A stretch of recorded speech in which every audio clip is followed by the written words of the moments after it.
Hey everyone, this is Britton from Aligned with Prosperity, Power, and Purpose. Welcome to another episode of talking about your emotions and how they affect you in every area of your life, especially in your business and your finances. Today we're going to talk about discouragement.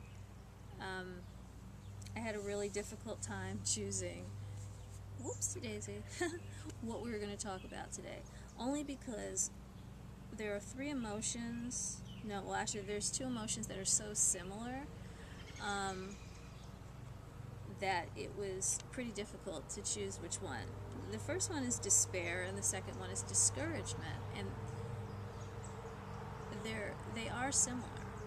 But we're going to talk about discouragement today.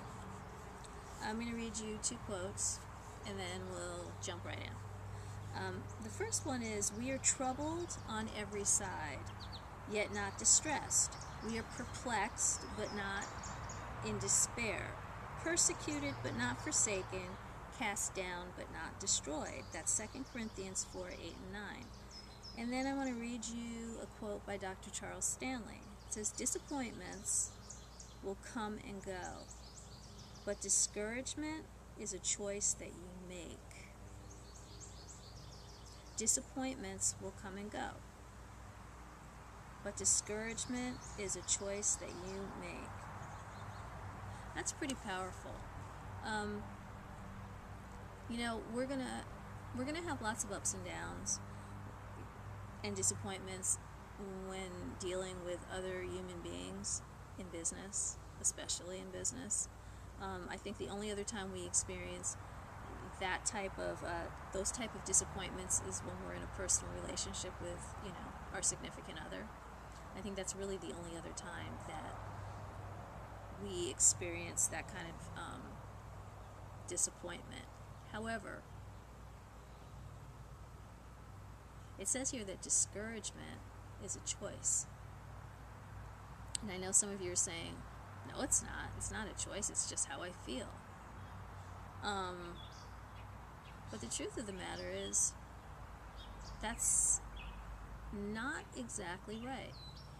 You can choose to allow those disappointments to drag you down, or those same disappointments to lift you up. Now, I know you're asking, well, how can a disappointment lift me up? Because you need to look at it from both sides.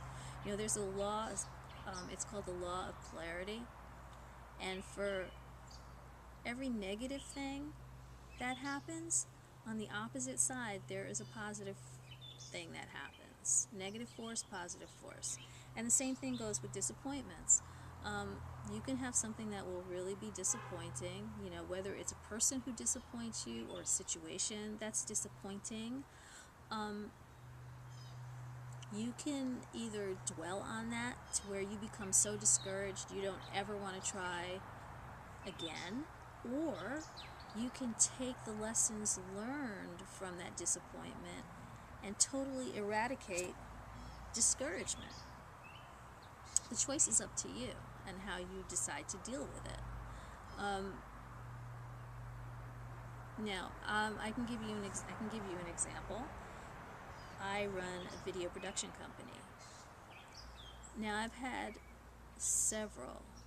unfortunately, I've had several clients who I worked with who actually, by the time I was done working with them, I was really disappointed. I was disappointed in how they treated me. I was disappointed in their lack of respect and how they valued my expertise and my services.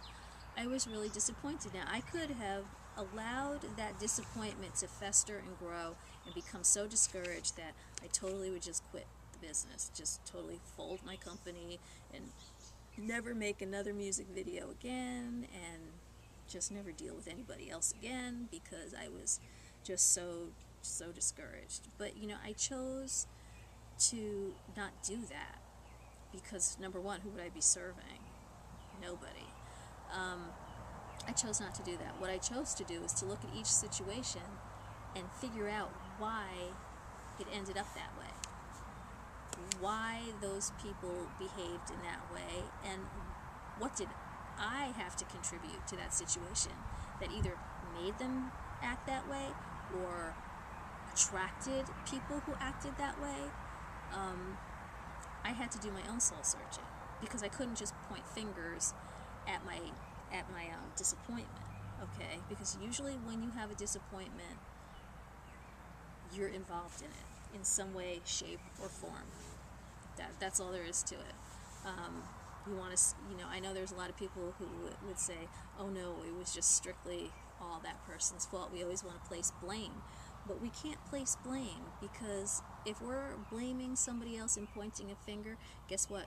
There's 3 fingers, 1, 2, 3, pointing back at us. We have something to do with it. So for every disappointment that you have in your business or your personal life, you have something to do with it because you're involved. I mean, that's just the bottom line.